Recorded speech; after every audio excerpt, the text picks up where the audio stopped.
From the National Newsroom of the Canadian Press, I'm Lauren Izzo. More than 5,000 Air Canada pilots could go on strike or face a lockout beginning Wednesday if a deal with the airline is not reached by midnight. Prime Minister Justin Trudeau said yesterday it's up to the airline and the pilots' union to reach an agreement to avoid disrupting travelers and businesses. We need to make sure that parties are working extremely hard to resolve this. The Minister of Labour, Stephen McKinnon, met with both parties yesterday. Is continuing to put pressure on them by highlighting the millions of Canadians and the thousands upon thousands of businesses that rely on Air Canada every single day for their success. Trudeau said the government won't intervene unless it becomes clear that no negotiated agreement is possible.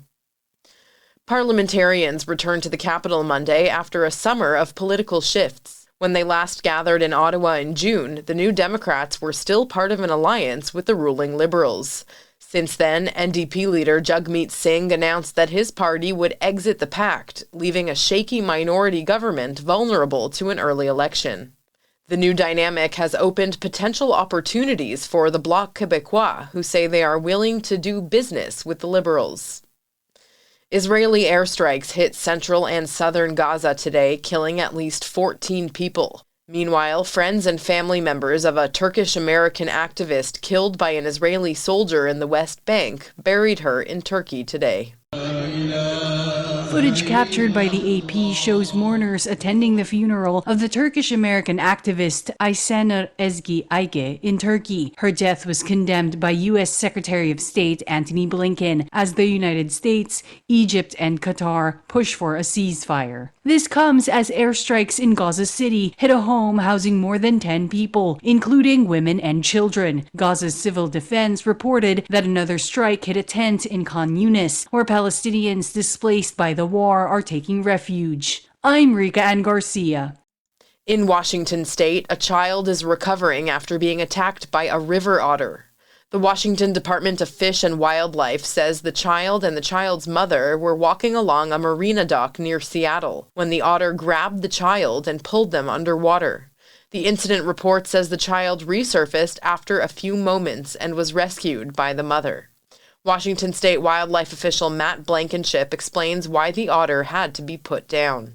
We don't necessarily relocate animals or carnivore species that attacked a person, and we don't want to move that problem elsewhere where that could potentially happen again. There have been 6 documented incidents involving river otters in Washington state in the last decade. This is the Canadian Press.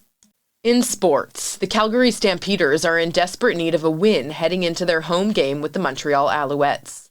The Stamps are last in the CFL's West Division standings at 4-8 after 4 straight losses. Montreal sits tops in the league at 10-2, but is coming off a 37-23 home defeat to the BC Lions just last week.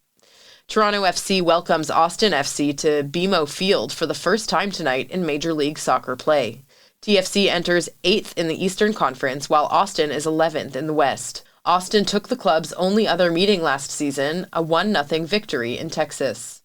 Tonga ran 3 first-half tries to defeat Canada 30-17 in the 5th-place match at the Pacific Nations Cup rugby tournament in Tokyo.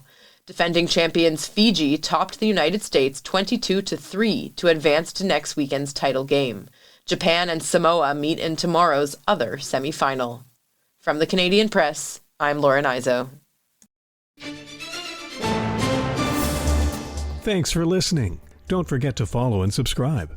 For more of today's top stories, visit thecanadianpressnews.ca.